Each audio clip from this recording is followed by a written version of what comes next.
selamat pagi. Jumpa lagi di Berita Padang bersama saya, Afrin Meriana. Sejumlah berita aktual dan menarik akan kami sajikan untuk Anda. Berikut 3 berita utama pagi ini.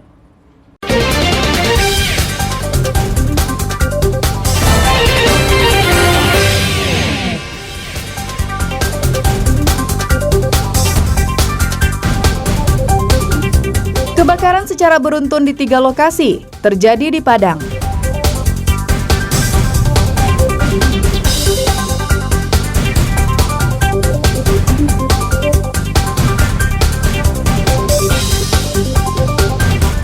Dampak pelanggaran ekspor CPO, harga tandan buah sawit di Dharmasraya anjlok.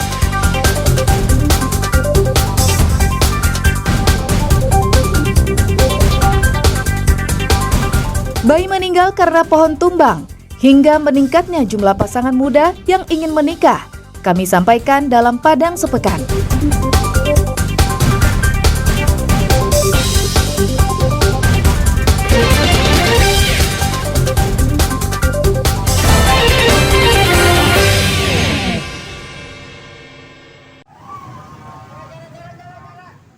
Peristiwa kebakaran terjadi 3 kali dalam 1 hari di beberapa lokasi yang berada di Kota Padang. Kebakaran pertama terjadi di daerah Alai Parak Kopi, Kecamatan Padang Utara. Kejadian ini menghanguskan 1 kamar rumah warga. Kebakaran kedua, 1 unit rumah di daerah Kampung Lapai, Kecamatan Nanggalo. Dan kebakaran ketiga terjadi di daerah Kampung Jua, Kecamatan Lubuk Begalung, yang menghanguskan sebuah bengkel las dan alat-alat percetakan. Diduga kebakaran tersebut terjadi akibat hubungan pendek arus listrik. Namun tidak ada korban dalam peristiwa tersebut. Semua kebakaran itu dapat diatasi petugas pemadam kebakaran Kota Padang meski dihadang kemacetan saat menuju ke lokasi kebakaran. Ada 3 kejadian kebakaran. Yang pertama lokasinya di Alai Parak Kopi, itu terjadi pada pukul 12:45. Kemudian yang kedua di Lapai, kejadiannya sekitar pukul 13.00, dan yang ketiga itu di Kampung Jua jam 4 sore. Itu korban jiwa nih. Yang kami temui itu sering mau menuju lokasi kadang terjebak macet. Jadi sebagian besar penyebab daripada kebakaran itu adalah karena korsleting listrik ya. Petugas pemadam kebakaran mengimbau warga agar selalu memperhatikan peralatan dan instalasi listrik di rumah masing-masing. Karena sebagian besar kebakaran yang terjadi di ibu kota provinsi Sumatera Barat ini dipicu oleh hubungan pendek arus listrik yang disebabkan kelalaian warga menggunakan peralatan listrik serta instalasi listrik yang tidak benar. Alfi melaporkan dari Padang.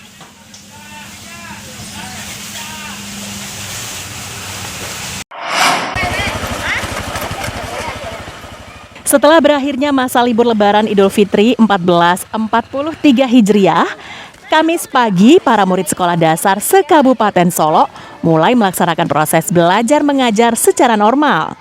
Seluruh murid hadir mengikuti kegiatan proses belajar dan mengajar secara tatap muka secara utuh, tanpa adanya pembatasan atau pembagian. Kegiatan belajar dan mengajar secara tatap muka seperti sebelum pandemi COVID-19 yang diterapkan pemerintah Kabupaten Solo sempat tertunda 3 hari untuk menghindari penumpukan. Di hari pertama ini, para murid berbaris dan bergiliran menyalami para guru mereka untuk bermaaf-maafan. Selanjutnya, guru langsung memberikan materi pelajaran karena sebentar lagi siswa akan melaksanakan ujian. Mungkin ini imbas dari pusat untuk menghindari kemacetan, menghindari terjadinya titik kumpul, maka pemerintah menjadikan yang 3 hari Senin, Selasa, Rabu itu mulai tanggal 9, 10, 11 sebagai hari pembelajaran bagi sekolah ataupun bagi ASN untuk WFH. Sebetulnya yang untuk sekolah yang WFH itu pembelajaran itu sudah disiapkan dari awal-awal.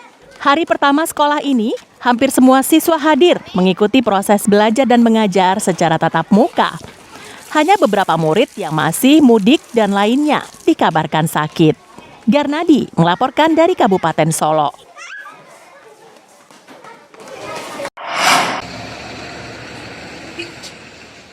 Polisi lalu lintas Kamis siang melakukan razia kendaraan pasca libur Lebaran. Razia ini dilaksanakan di Jalan Bypass di daerah Koto Tangah, pinggiran Kota Padang. Setiap kendaraan yang melintas diberhentikan petugas untuk diperiksa kelengkapan surat-suratnya, seperti SIM, STNK, serta pengendara yang tidak menggunakan sabuk pengaman hingga kendaraan yang dimodifikasi dari bentuk aslinya. Dalam kegiatan tersebut, puluhan kendaraan ditindak polisi. SIM pengemudi atau STNK yang dikemudikannya disita petugas. Para pelanggar ini baru bisa mendapatkan surat-suratnya setelah membayar sejumlah denda sesuai keputusan hakim saat sidang di Pengadilan Negeri Padang. Dalam razia tersebut, polisi tidak hanya menyasar kendaraan pribadi, namun juga mobil angkutan barang dan truk. Dalam razia ini, petugas dari Dinas Perhubungan Kota Padang juga dilibatkan Satlantas Polresta Padang. Penertiban kendaraan di wilayah hukum Padang.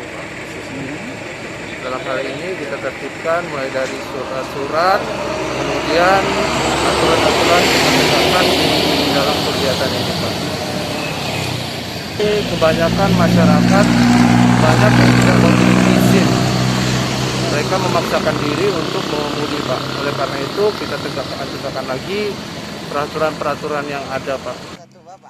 Selama libur Lebaran, polisi lalu lintas tidak melaksanakan razia seperti ini, hanya melakukan pengaturan dan pengamanan di jalan. Namun, polisi tetap memberikan sanksi terhadap pelanggar yang tertangkap tangan melanggar aturan. Dari Padang, Robiham melaporkan.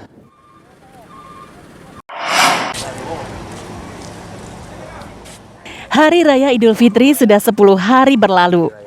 Masa libur panjang yang ditetapkan pemerintah sejak tanggal 29 April hingga 8 Mei juga sudah lewat. Kini waktunya bagi pemudik untuk kembali ke tempat asal untuk melanjutkan rutinitas. Kamis pagi, Terminal Jati Pariaman ramai dipenuhi warga yang hendak meninggalkan kota Tabui ini. Sebagian besar tujuannya adalah Jakarta atau Pulau Jawa, juga kota Medan, Sumatera Utara. Mereka rata-rata adalah pemudik yang memilih untuk berlibur lebih lama di kampung halaman daripada jadwal yang ditetapkan pemerintah. Sebab sebagian besar bekerja sebagai pedagang, ibu rumah tangga, atau wira swasta, sehingga tidak terikat dengan jadwal masuk kantor tanggal 9 Mei lalu. Para pemudik mengaku lega dan senang. Lebaran tahun ini bisa mengunjungi sanak saudara di kampung. Pasalnya, 2 kali Lebaran sebelumnya, perantau tak bisa mudik karena adanya larangan pemerintah. Ya begitu deh, karena ada faktor ekonomi, apalagi dalam 2-3 tahun ini gitu. Sekarang kenapa pulang? Nah, pulang ya pengen lihat orang tua, kuburan orang tua yang udah lama sekian lama gak ditemuin. Ngelihat adik-adik, kakak-kakak. 2 tahunan. 2 tahunan. Kenapa baru sekarang pulang? Ya karena itu boleh diizinkan pulang. Kebetulan ini bisa pulang kampung karena ada rezeki. Begitu. Gimana kesannya di kampung, Bu? Ya senang lah Pak, sama orang tua. Apalagi orang tua kurang sehat. Pengelola Terminal Jati Pariaman mencatat 14 armada bus yang diberangkatkan setiap hari dengan membawa sekitar 260 penumpang. Awalnya, petugas memperkirakan puncak arus balik sudah terjadi hari Minggu lalu. Namun perkiraan tersebut meleset karena banyak pemudik yang memilih Minggu kedua Syawal untuk kembali ke perantauan. Kegiatan arus mudik, arus balik di masa Lebaran tahun ini masih berlangsung. Mungkin kita tidak di luar dari perkiraan. Kita berpikir bahwa untuk H+7 itu sudah selesai untuk arus balik. Untuk memastikan keamanan dan kenyamanan penumpang, pengelola terminal melakukan pemeriksaan surat-surat kendaraan serta kelayakan kendaraan sebelum diizinkan berangkat. Eki Rafki melaporkan dari Pariaman.